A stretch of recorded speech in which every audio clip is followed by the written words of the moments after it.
Instincts అంటే ఏమిటి, impulses అంటే ఏమిటి, ఇవన్నీ చెబుతుంది.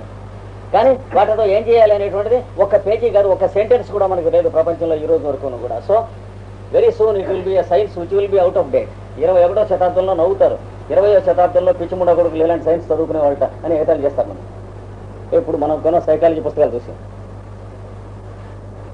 వింటర్ వస్తే శుభ్రంగా హెల్మెట్ కాల్చుకుంటారు ఈ పుస్తకాలు పెట్టి. 21వ శతాబ్దం వచ్చాక అప్పుడు స్టూడెంట్స్ ఎగతాళి చేస్తారు. అప్పుడు 20th సెంచరీలో ప్రొఫెసర్స్ కూడా ఇదే చదువుకునే వాళ్ళ పిచ్చిముండ కొడుకులు అంటారు. మనం అవన్నీ భరించాల్సింది తప్పదు. మనం ఉన్న శతాబ్దిని, మనకున్న లిమిటేషన్స్ అలాంటివి, మనకున్న సైన్స్ అలాంటివి. ఈ కన్ను చూస్తే ఈ కన్ను కనిపించదు, ఈ కన్ను చూస్తే ఈ కన్ను కనిపించదు. అలాంటిది ఇప్పుడు ఉన్నటువంటి సైంటిఫిక్ అవుట్లుక్. లేకపోతే వార్స్ ఎందుకు వస్తాయి సైంటిఫిక్ అవుట్లుక్ అనేగా ఉంటే? ఈ శతాబ్దిలో జరిగింది నిజమైనటువంటి శాస్త్రీయ పరిజ్ఞానమే కనుక, సైంటిఫిక్ డెవలప్మెంటే కనుక అయితే మానవుడు యుద్ధాలు చేసుకుంటాం అనేటువంటి పశుత్వంలోకి ఎందుకు వెళ్ళి ఉంటాడు? ఆన్సర్ లేదు. కనుక సైంటిఫిక్ డ్యాబ్లింగే కానీ, అంటే డ్యాబ్లింగ్ అంటే ఏమిటి? గుడ్డివాడిని మంచి కార్ఖానాలో వస్తువులు, మేకులు, మరమేకులు, బరమలు ఇవన్నీ ఉన్న దాంట్లో పంపిస్తే వాడు తడుగుతూ ఉంటాడు, కిందకు పైకి, పైకి కింద పడేసి. పాపం ఆయన సంగీత మేస్టర్ ఉండేవాడు మా చిన్నప్పుడు బాపట్ల. ఆయన భార్య గుడ్డి ఆవిడ. ఆయన వంట చేసి అన్నీ పెట్టి మూత పెట్టి ఆవిడికి టిఫిన్ పెట్టి అన్నం పెట్టే టైంకి మళ్ళీ పాఠాలు చెప్పుకుని వస్తాననేవాడు. ఈ లోపల నువ్వు వంటింటికి వెళ్ళొద్దనేవాడు. అన్నీ మూత పెట్టి వెళ్ళేవాడు, వచ్చాక అన్నం పెడదాం. ఈ లోపల ఆవిడ వంటింట్లోకి వెళ్ళేది, వెళ్ళి ఇవన్నీ తిరగదోసి వచ్చేది.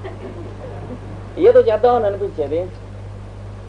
చేసేటప్పుడు ఉప్పుడు, పప్పు, పేళ్ల, బెల్లం అని కలిపేసేది. మళ్ళీ ఆయన వచ్చాక మళ్ళీ తెచ్చేవాడు, వండి ఆవిడ వీటితో పెట్టి దాన్ని రోజు తెచ్చేవాడు. నీకు ఎందుకు వచ్చింది, నేను వండే కదా పెడుతున్నా. అది డ్యాబ్లింగ్ అంటే. కనుక 20వ శతాబ్దంలో ఉన్న సైంటిఫిక్ డెవలప్మెంట్ డ్యాబ్లింగ్ అండ్ ట్యాంపరింగ్ తప్ప ట్యాకిలింగ్ కాదు.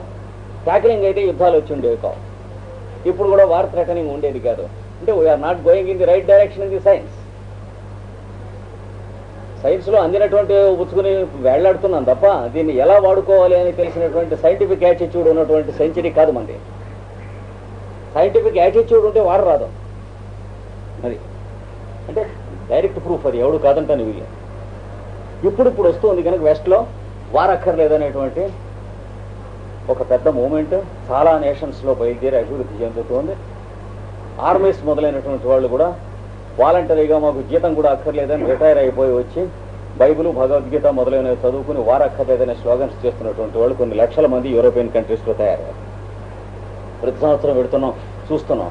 అంటే మోమెంటం గెయిన్ చేస్తుంది. అంటే ఏంటి? మానవత్వం సైంటిఫిక్ యాటిట్యూడ్లోకి ఇప్పుడిప్పుడే మళ్ళీ కళ్ళు తెరుస్తూ ఉంది. కొన్ని శతాబ్దుల యొక్క ధృతరాష్ట్రుడి యొక్క దృష్టి తర్వాత ఆ దేశాలు తెరుస్తున్నాయి కనుక ఇంకో 100 ఏళ్లకో 200 ఏళ్లకో మన దేశం కూడా తెరుస్తుంది. వాళ్ళ వెంటనే మనకైతే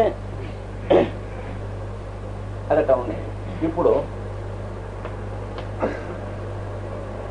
నిన్న మాట్లాడుకున్నాం, 10 రోజుల తర్వాత మాట్లాడదాం. 10 రోజుల తర్వాత మనం మాట్లాడటానికి కావలసినటువంటి థాట్ ఫారమ్స్ ఉన్నాయి. అవి నిన్న మనం తయారు చేసుకున్నవి, నిన్నటి వరకు మన ఇద్దరం మాట్లాడుతూ ఉంటే తయారైనవి. అవి ఆధారంగానే మళ్ళీ రేపు మనం కలుసుకున్న తర్వాత మాట్లాడతాం. కానీ కొత్తగా తయారయ్యేది, కొత్తగా మాట్లాడేది ఏం లేదని ఇంతవరకు మనం చెప్పుకున్న సూత్రాలు అవి. దీన్నే నిన్నటి వాటి మీద ఆధారపడి రేపు మనం తయారు చేసుకునేవి, మాట్లాడేవి, మాట్లాడటానికి ఉద్దేశపడేవి ఉంటాయని చెప్పిన దాన్ని ఏమంటారు? The cause and effect theory or the continuum of behaviour. Ancients చెప్పినటువంటిది. దీన్ని ఏమన్నారు? కర్మ సిద్ధాంతము అన్నారు. అంటే నిన్న మనం చేసిన కర్మ, ఇవాళ చేస్తున్న కర్మ, రేపటి కోసం మనం ఇవాళ తయారు చేసుకుంటున్నాం ప్రోగ్రామింగ్ కర్మ. ఈ మూడింటిని కలిపితే కర్మ సిద్ధాంతం. ఈ కర్మ సిద్ధాంతం అనేటువంటి పదం ఎంత సైంటిఫికో తెలియక ప్రతి వాళ్ళం కూడా రోడ్డు మీద వెళ్ళేటువంటి వాళ్ళం అందరం కూడాను కర్మ సిద్ధాంతం అనే పదం ఇష్టం వచ్చినట్టు వాడుతున్నాం. తర్వాత చాలామంది పక్షిమూడ కొడుకులు దాని పుస్తకాలు కూడా రాస్తున్నారు మోడర్న్ ఏజ్లో. అంటే ఏమిటో తెలియక జాగ్రత్తగా పుస్తకాలు స్టడీ చేయకుండా రాస్తున్నారు. ఇంగ్లీష్లో చాలా ట్రాష్ మనం చూస్తాం కర్మ అనే పదం మీద ఎక్స్ప్లెనేషన్స్ ఈ ఫిలాసఫీ బుక్స్ అనేటువంటి వాటిలో. అంటే ప్రతి స్కౌండర్లో కూడాను ఫిలాసఫీ పుస్తకం రాసేవాడే. అయ్యేటప్పటికి ఏమవుతుంది? కర్మ అనేది, రీఇన్కార్నేషన్ అనేది, వీటి మీద ఇలా వెనకటి వాళ్ళు నమ్మేవాళ్ళు ఇట్లాంటివో లొల్లాయి కబుర్లు, సొళ్ళు కబుర్లు అంటారు చూడండి, అలాంటివి రాస్తారు. రాసేటప్పటికి ఒరిజినల్ బుక్స్ మనం ఇట్లాగ బోర్డు మీద చెప్పుకుంటాం అనేది చేయకుండా ముందు ఎవరన్నా యువకులు చదువుకున్నట్లయితే ఆ పుస్తకాలు ఏమవుతుంది? కొన్నాళ్ళు డిస్ట్రాక్ట్ అవుతాయి. అయితే టెంపరీ డిస్ట్రాక్షన్ అనుకోండి, ఎంత పెద్ద పుస్తకాలు రాసి టెక్స్ట్ బుక్లుగా పెట్టినా ఇడియట్స్ రాసినటువంటి పుస్తకాలు నిలవు. ఇది కర్మ అని చెప్పి ఎవడో ఇడియట్ వెధవ పుస్తకం రాశాడు అనుకోండి, మీకు చూపిస్తాను. ఒక పుస్తకం లండన్లో కొన్నాను, కర్మల గురించి ఒక వెధవ పుస్తకం. ఎందుకు కొన్నారంటే ఎంత వెధవ పుస్తకాలు రాయొచ్చో మోస్ట్ సైంటిఫిక్ కాన్సెప్ట్స్ మీద తెలియటం కోసం కొనుక్కొచ్చాను అది. అంటే అట్లాంటి పుస్తకాలు ఎన్ని వచ్చినా ఒరిజినల్ థియరీ దెబ్బతింటాం. ఎందుకంటే ఒరిజినల్ థియరీ ఏమో ట్రూత్. ఇవన్నీ ఎవడెవడో ఇచ్చిన వాడికి వచ్చిన మిస్కన్సెప్షన్స్. ప్రతి విధంగా పడ్డ మిస్కన్సెప్షన్తో ట్రూత్ మారుతుందా? అలాగా దీన్ని కర్మ థియరీ అన్నారు. ఇప్పుడు దీని తర్వాత సూత్రం చెబుతున్నాడు, చూద్దాం. 12వ సూత్రం. ఇది సూత్రం. అతీతానాగతం స్వరూపతో అస్తి అస్త్యథోభేదా ధర్మాణం అన్న సూత్రం విడదీస్తే అతీత అనాగతం స్వరూపతః అస్తి అధ్వభేదాత్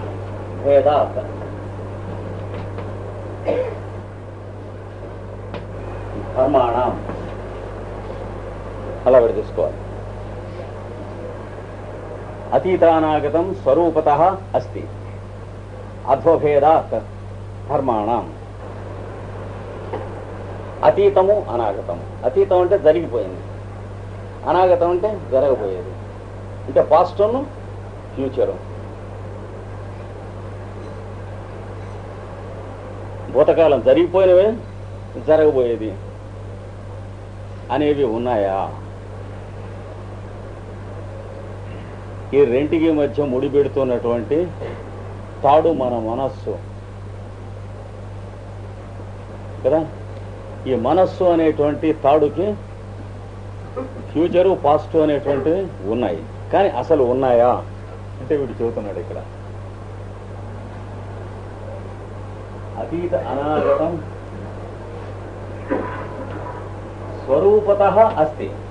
స్వరూపతః అంటే స్వరూపము చేత మాత్రమే అస్తి ఉన్నది. స్వరూపం అంటే ఇట్స్ ఓన్ ఫారం. అంటే ఫారం ఉన్నంతసేపు పాజిటివ్ ఫ్యూచర్ ఉన్నది. అంటే మెంటల్ ప్లేన్లో మాత్రం పాజిటివ్ ఫ్యూచర్ ఉన్నాయి. అంటే మనస్సు అనేటువంటి కక్షలో జరిగిపోయినటువంటి కాలము, జరగబోయేటువంటి కాలము అనేటువంటి గ్రుడి భేదం ఉన్నది. అంటే భౌతిక కక్షలో ఈ చెయ్యి రెంటికి మధ్యన ఖాళీ ఉన్నాయి. కానీ అస్తిత్వ కక్షలో ఈ చేతిలో కానీ ఉన్నటువంటి పరమాణువులలో ఉన్నటువంటిది ఏదైతే ఉన్నదో అస్తిత్వం, అదే మధ్యలో చోట్లో కూడా ఉన్నది కనుక ఏది మంచుగడ్డల్లో ఉన్నదే చెరువులో ఉన్న నీళ్ళు అన్నట్లు ఈ చేతికి మధ్యన ఖాళీ అనేటువంటిది లేదు అండి. ఇప్పుడు అంటే ఖాళీ ఉందా? ఉంది. ఎప్పుడుంది? భౌతికమైనటువంటి ప్లేన్లో మాత్రమే ఉన్నది అని చెప్పు. ఇక్కడ కూడా అలాగే స్వరూపతః, స్వరూపం ఉన్నంత వరకు మాత్రమే ఉన్నది. స్వరూపం అనే దాన్ని ఏమంటాం మనం?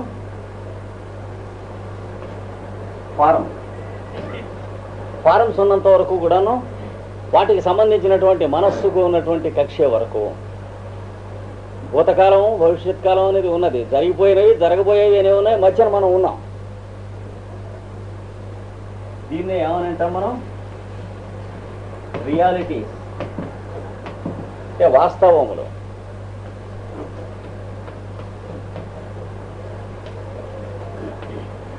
వాస్తవానికి ఉన్నాయండి రియాలిటీస్లో, కానీ ఇందాక చెప్పినటువంటి బుద్ధి దాటి ఆత్మ అనేటువంటి కక్షలో మనం ప్రవేశించినప్పుడు ఉన్నదా? లేదు. ఎందుకంటే ఈ చేతిలో ఏమున్నాయో పరమాణువుల లోపల, ఈ చేతిలో ఏమున్నాయో పరమాణువుల లోపల, ఈ మధ్యలో ఉన్న చోట్లోనూ ఉన్న పరమాణువుల లోపల అదే ఉన్నాయి కనుక ఈ చెయ్యి అని కానీ ఈ రెంటికి దూరం అని కానీ మధ్యన ఖాళీ అనేటువంటిది కానీ ఆ లోకంలో లేదు. మీరు ఆ లోకంలో ఉండి చూసినప్పుడు ఏమండి ఆ లోకంలో ఏం కనిపిస్తుంది? ఫారం కాకుండా కాన్షియస్నెస్ అంటే ప్రజ్ఞ. ఇక్కడ కనిపించే దాన్ని రియాలిటీస్ వెనుకున్నటువంటి దాన్ని ఏమంటారు? ట్రూత్ అంటారు. జాగ్రత్తగా ఉండాలి. ట్రూత్ వేరు, రియాలిటీ వేరు.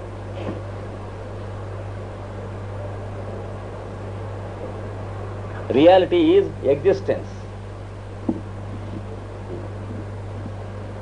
ఏమండి, అంటే అస్తిత్వంలో ఉన్నది. But truth is it's background, eternal. అది రియాలిటీకి ట్రూత్కి ఉన్న తేడా. దీన్ని వాస్తవం అన్నాం, దీన్ని ఏమంటాం సత్యాన్ని అంటాం.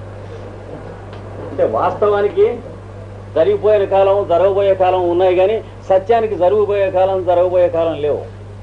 అందుకనే సత్యం అనేటువంటి లోకాన్ని ఏమనంటారు? Creative truth.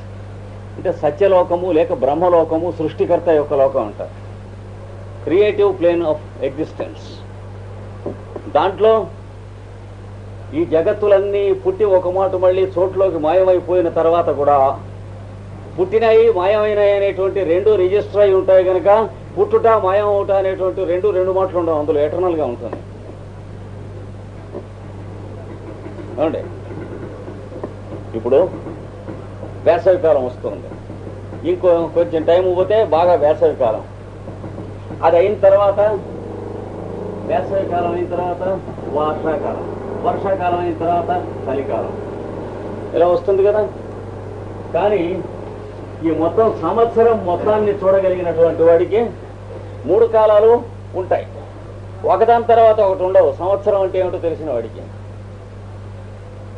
ఏ ఋతువులో ఆ ఏడుపు ఏడిచేవాడికి ఒక ఋతువు వెళ్ళాక ఒక ఋతువు తెలుసుకోగలుగుతాడు తప్ప, సంవత్సరం అనేటువంటి తెలుసుకోగలిగినటువంటి వాడికి 3 ఋతువులు వాడి మనస్సులో సమకాలికంగానే ఉన్నాయి. ఏమండి, ఇప్పుడు క్యాలెండర్ పెట్టాం, కన్నం కొట్టాం.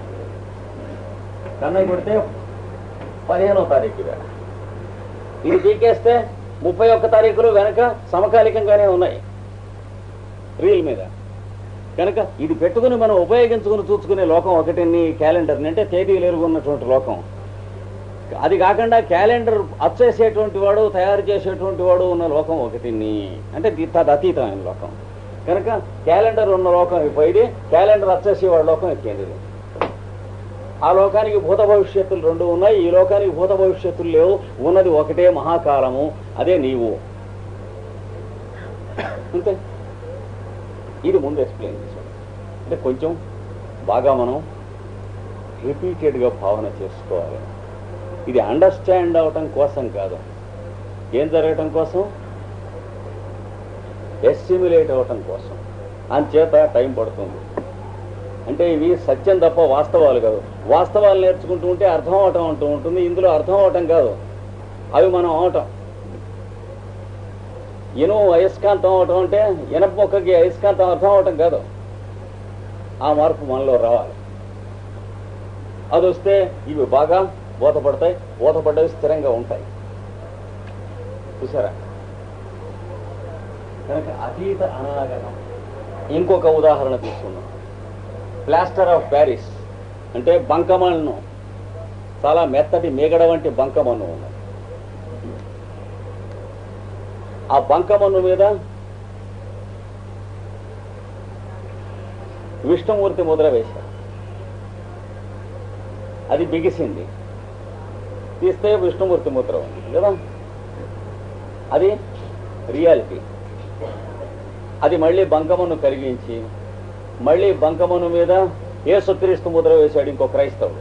ఆ ముద్ర వేసిన వాడు ఆచార్యులు, విష్ణుమూర్తి ముద్ర వేశాడు వైష్ణవుడు. ఈ రెండో వాడు క్రైస్తవుడు. గణం సరిపోతుంది, వైష్ణవుడు క్రైస్తవుడు ఛందస్సులో. ఈ మాట క్రీస్తు బొమ్మ పడ్డది, అది కూడా రియాలిటీ. కానీ బంకమట్టికి విష్ణువు సత్యమా, క్రీస్తు సత్యమా, ఏది సత్యం కాదనేది పోచుకోవాలి ఆన్సరు. రెండు కూడా దాని ఎందు సత్యమే ఉండటానికి వీలున్నదనేది ద్రష్టకు చేత అయినటువంటి సత్యలోకంలో ఉన్న ఆన్సర్. పోచుకోవాలి ఆన్సర్ అంటే రాడికల్ ముండా కొడుకు తెలిసిన ఆన్సర్. అంటే రెంట్లో ఏది సత్యం కాదంటాడు. గోడల మీద స్లోగన్స్ రాసేవాడు, వాడు అడ్రస్ ఇవ్వడానికి భయం వేసింది. కానీ ఇట్లాంటివి ఇంకా 90 ముద్రలు మీరు వేసినా అది దాని యందు వాస్తవత్వంగా ఉండటానికి తగినటువంటి లక్షణం దాని యందు ఉంది. ఆ లక్షణం సత్యం, కానీ ఇవి సత్యాలు కావు. కనుక వాస్తవములు అనేటువంటి లోకాల్లోంచి సత్యం అనేటువంటి లోకంలోకి మీరు ప్రయాణం చేసినప్పుడు, ఈ యోగాభ్యాసం అనేటువంటి ప్రాసెస్ ఫాలో అయినప్పుడు మీరు ఈ కాలానికి అతీతమైనటువంటి స్థితిలో మీరు ఉంటారు. లేకపోయినట్లే అయితే ఏమవుతూ ఉంటుంది, భూతంలో అంటే ఇంతకు ముందు కాలంలో మీరు తయారు చేసుకున్నటువంటి అభిప్రాయములు, సంకల్పములు అనేటువంటి థాట్ ఫారమ్స్ని తీసుకుని రేపు మళ్ళీ మనం కలుసుకున్నాక మనం ఏం చేస్తాం అనేటువంటిది థాట్ ఫారమ్స్ అవే పుడుతూ ఉంటాయి. మన ఇష్టం కాదు ఏవి పుట్టేస్తాం అనేటువంటిది.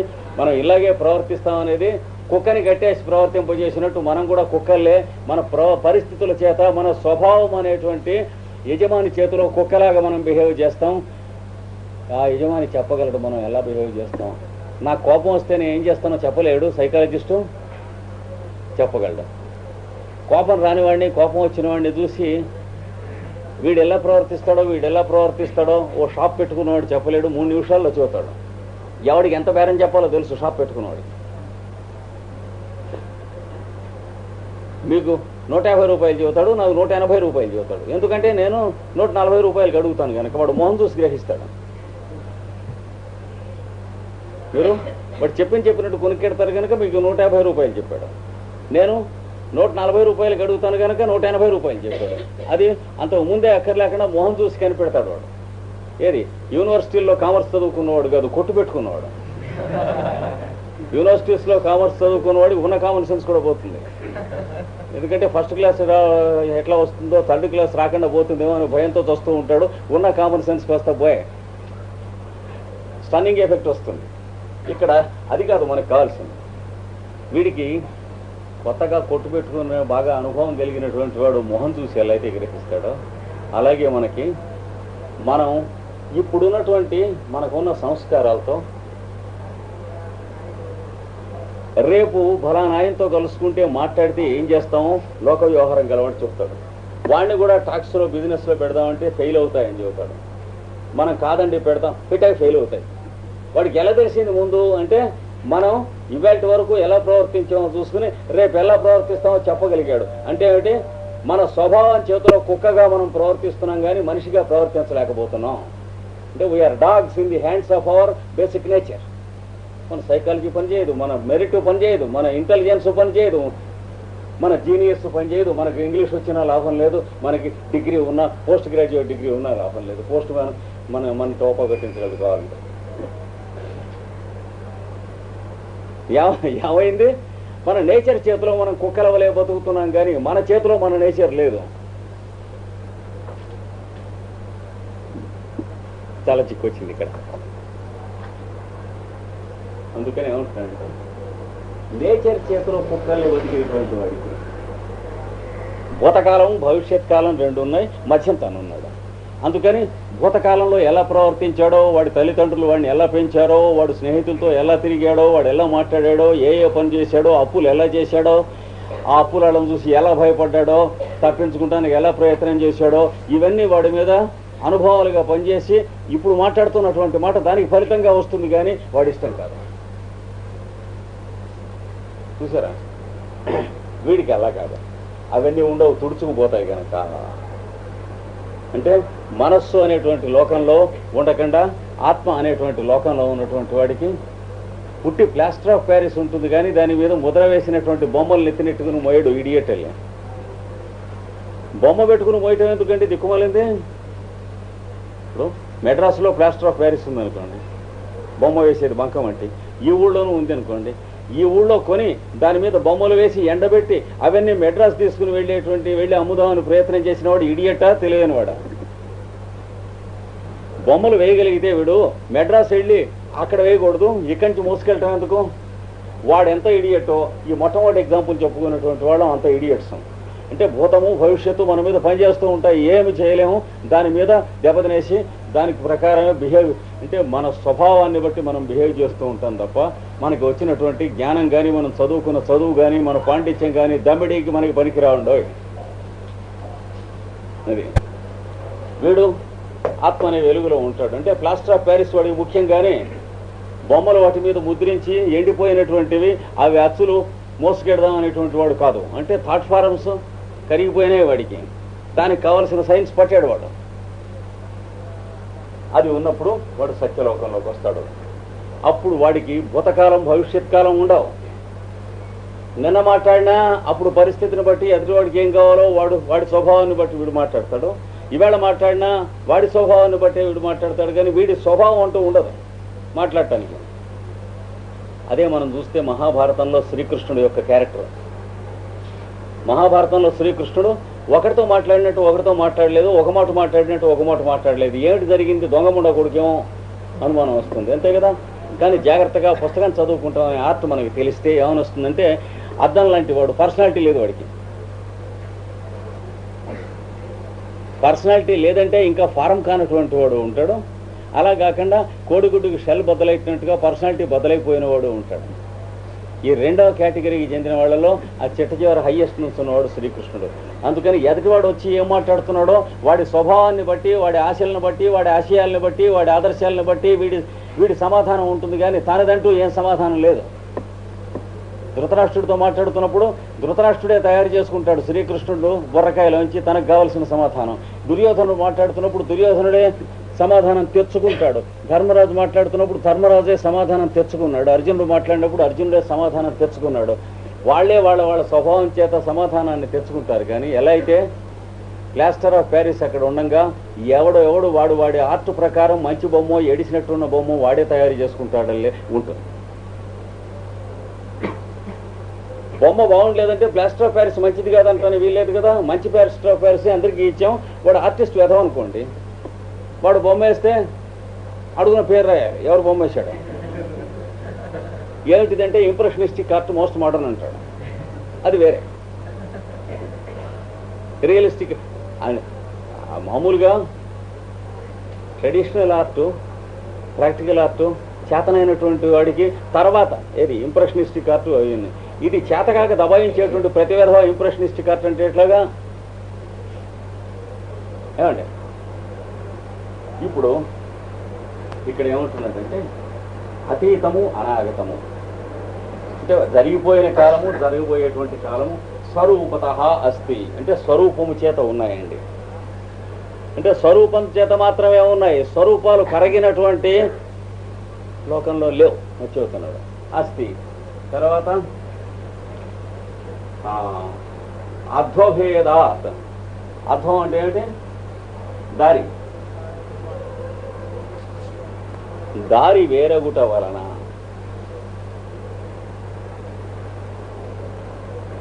ధర్మాణం అంటే ధర్మముల యొక్క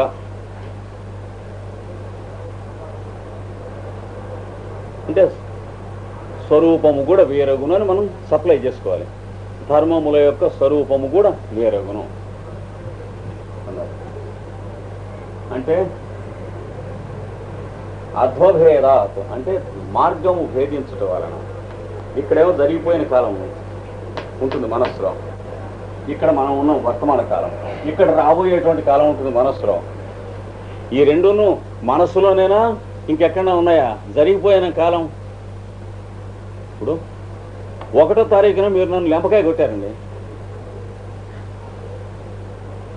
అయిపోయిన తర్వాత ఆ కొట్టబడిన లెంపకాయ అక్కడ చోట్ల ఉందా ఏమండి? లేదా చెయ్యి చెంప మీద అట్లా కంటిన్యూ అయ్యేటువంటి లోకం ఏదన్నా ఉందా? లేదు. ఏమన్నా మిగిలిందా లెంపకాయ? ఎక్కడన్నా. కానీ మనస్సులో మీరు నన్ను లెంపకాయ కొట్టారు అనేటువంటిది కంటిన్యూటీ మిగిలింది. థాట్, అభిప్రాయం అంటాం కదా, ఊహాలోకంలో మిగిలింది. ఆయన నన్ను లెంపకాయ కొట్టాడు అని. ఆయన నన్ను లెంపకాయ కొట్టాడు అనేటువంటి వ్యక్తిలో లెంపకాయ ఉందా? కొన్ని మంచి ఉదాహరణ తీసుకుందాం. మీరు కొంతమంది సంకోచిస్తున్నారు ఈ ఉదాహరణకి, అని చేత మంచి ఉదాహరణ తీసుకున్నారు. మీరు నాకు భోజనం పెట్టారు, విందు భోజనం 1వ తారీఖున.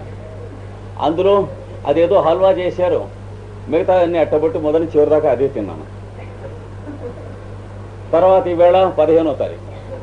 ఎన్నాళ్ళు అయింది? 15 రోజులైంది. అంటే నెల మధ్యలో ఉన్నాం మనం. నెల 1వ తారీఖున మీరు డిన్నర్ పెట్టారు.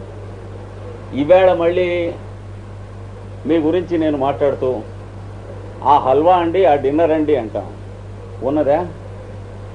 ఎక్కడుంది? బిస్తట్లో ఉందా? నోట్లో ఉన్నదా? కడుపులో ఉందా? ఎక్కడుంది? థాట్లో ఉంది, అంటే ఊహలో ఉంది, అభిప్రాయంలో ఉంది, అంతే కదా. అభిప్రాయంలో ఉండటం అనేటువంటిది ఇక్కడ చూస్తున్నారు. దీని నుంచి దీనికి దారి అంటే 1వ తారీఖు మీరు నాకు డిన్నర్ పెట్టారు అనేటువంటిది ఇక్కడ కూర్చుని 1వ తారీఖు జరిగిపోయిన దాన్ని ఊహిస్తున్నానే. ఆ జరిగిపోయినటువంటి 1వ తారీఖు బుర్రలోనే ఉందా, బయట ఎక్కడన్నా ఉందండి? మనలో మాట బయట ఎక్కడన్నా ఉందా? ఏది? మార్చి 1వ తారీఖు 1983 ఏమండి? ఉండటానికి వీలుందే, కానీ మనందరి మనస్సులో లేదు.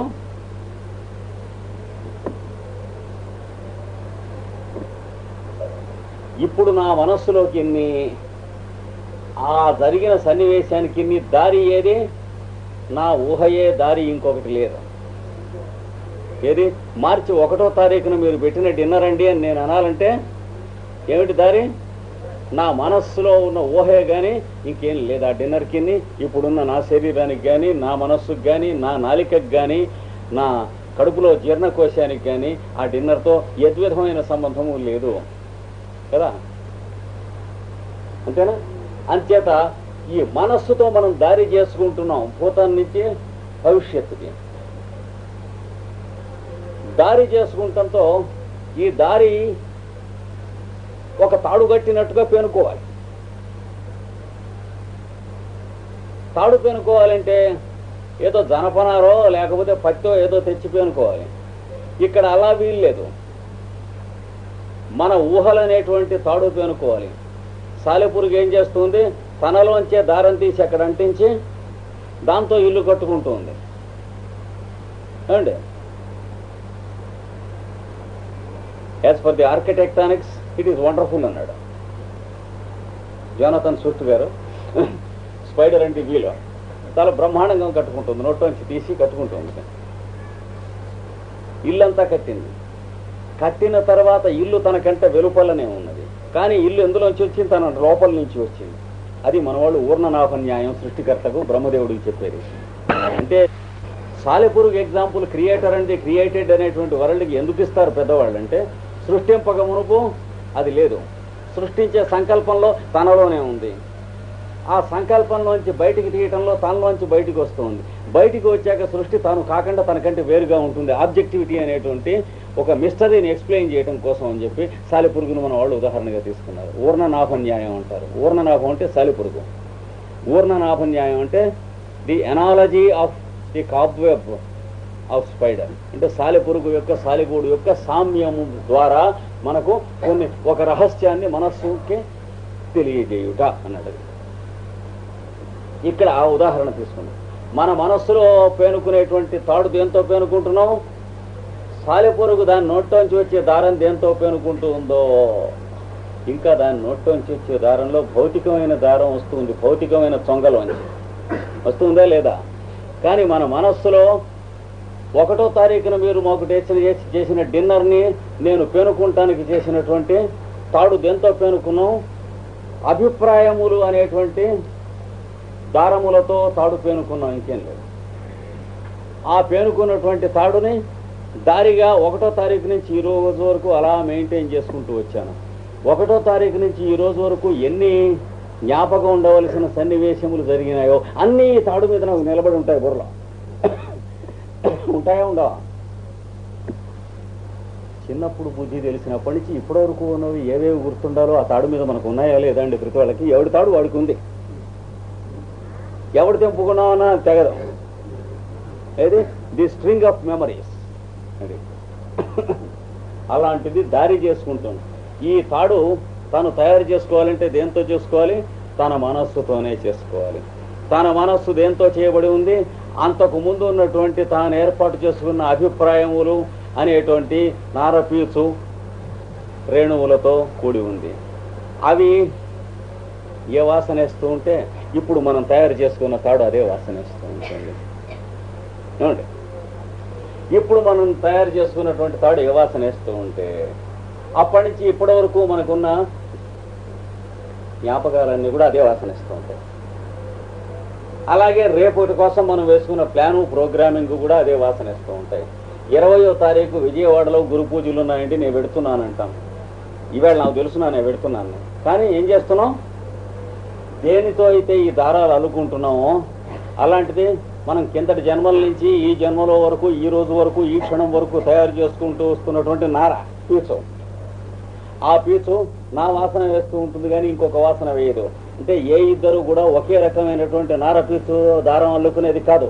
ఎవడి అభిప్రాయములు అనేటువంటి నార పూర్వాభిప్రాయములు అనేటువంటి వాటిని విడదీసి ఆ పీచుతో ఇప్పుడు ఉన్న అభిప్రాయం అనేటువంటి దారం అల్లుకుని రాబోయేటువంటి ప్రోగ్రామింగ్ అంటే కార్యక్రమం